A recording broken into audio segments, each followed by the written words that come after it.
below. The following contains content that my human does not own personally. Content such as music, videos, sound, or images.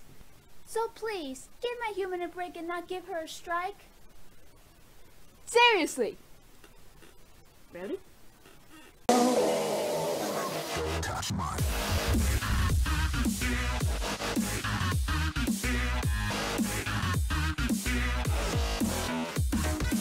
What is up, people of the internet? My name is Freelancer Amber, and welcome to another World of Remnant video. This World of Remnant video is about the Great War.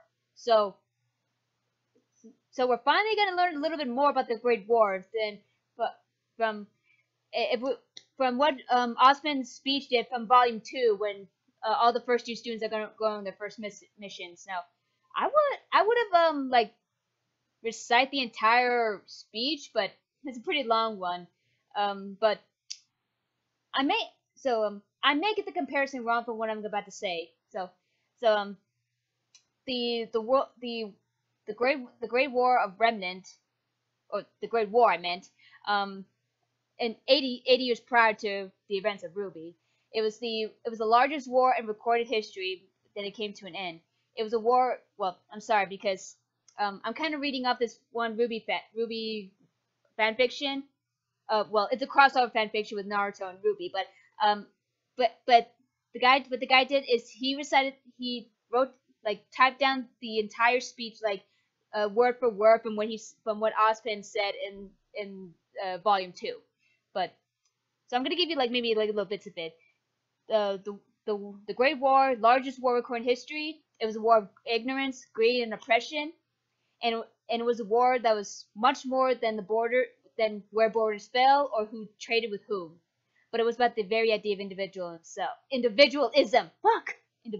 itself. So I'm guessing from that right there is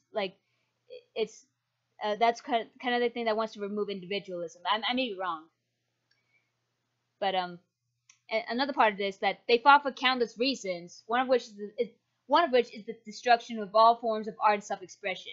So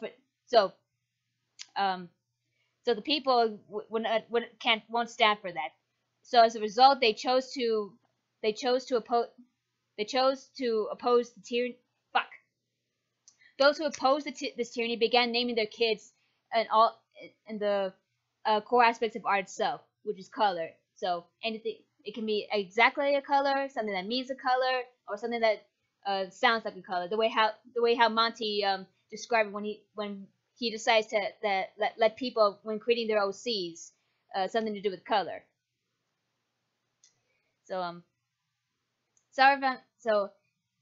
Their Remnant's Great War I may be getting the comparison wrong, but I may or may not be. But go ahead and let me know in the comment section down below if there's a comparison between World of Remnant's Great War and any of the wars in our world. But this is what I was gonna say.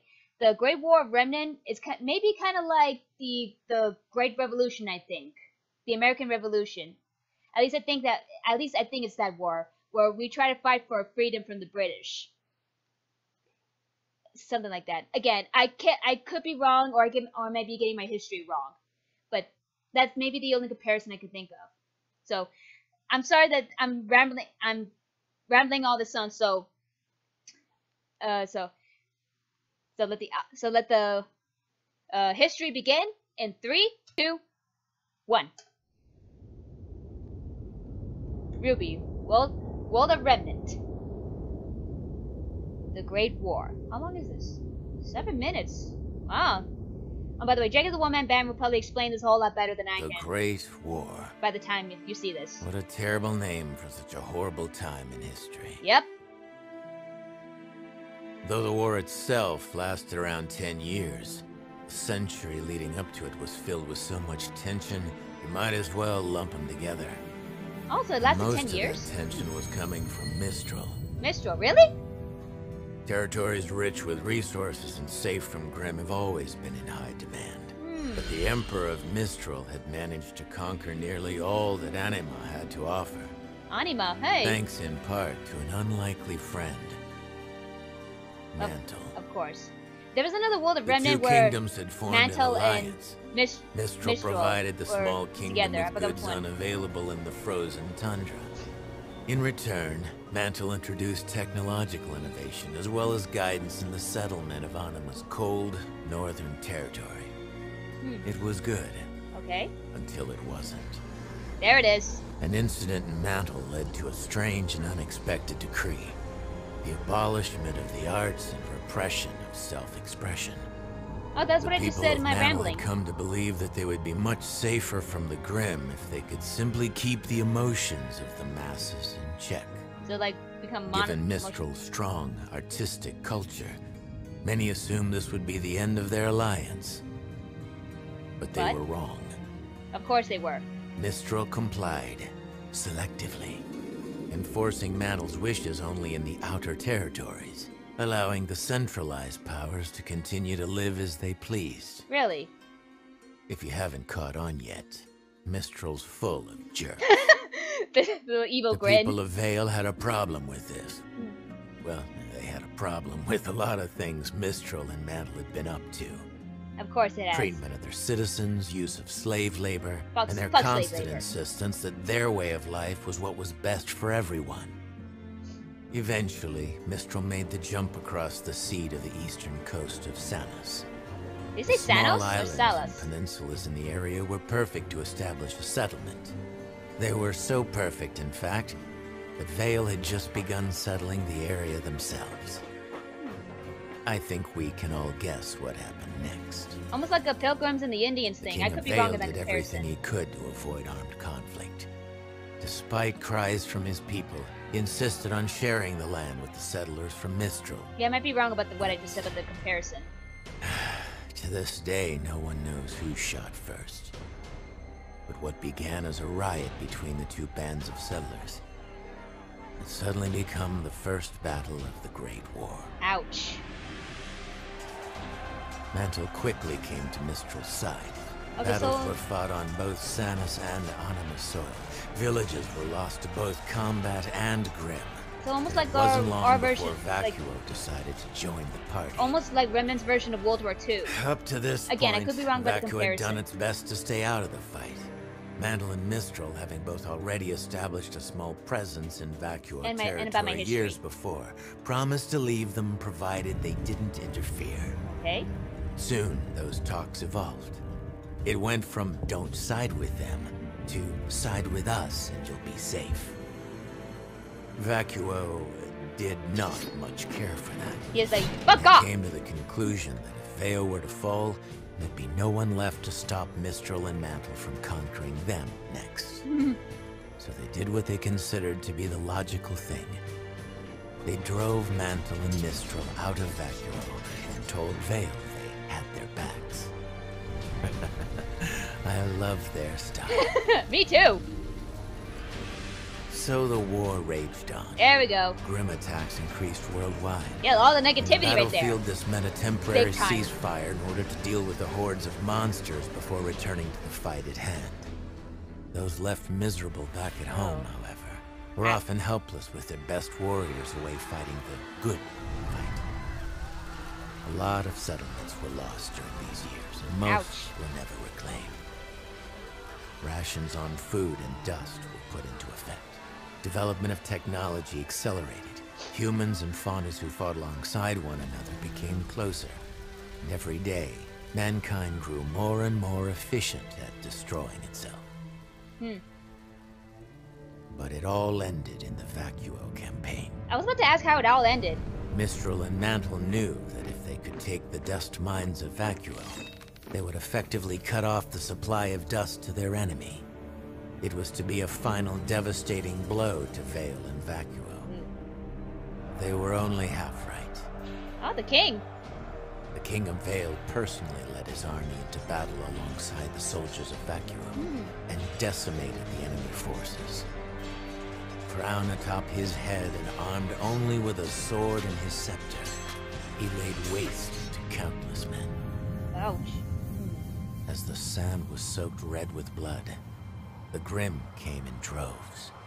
It was the single deadliest battle of the war. and legends of the greatness and terror of the warrior king were born that day. Huh. Historians will tell you most of these stories are nothing but grandiose hyperbole. Unusually violent weather conditions, combined with Mantle's unfamiliarity with the desert combat, are likely what led to such a high death count. Huh. But whatever the reasoning, everyone bowed to the King of Vale by the time it was over. Oh, okay. The Great War had ended. Okay. The world was ready to live under the rule of Vale. So... But the king refused. The leaders of the four kingdoms met on the island of Vital, and it was there that they worked together to form a treaty and establish the future. So that's the island of Vital. So the Vital Festival. Territories were redistributed, slavery was abolished, governments restructured, and the warrior king, the last king Vale would ever have, founded the Huntsman Academies and placed his most trusted followers in command of each kingdom's school. Okay. He would teach the world to fight so long as we promised to fight for ourselves and never against ourselves. But... Seems like we haven't kept our end of the bargain. That's kind of... I guess that's kind of true.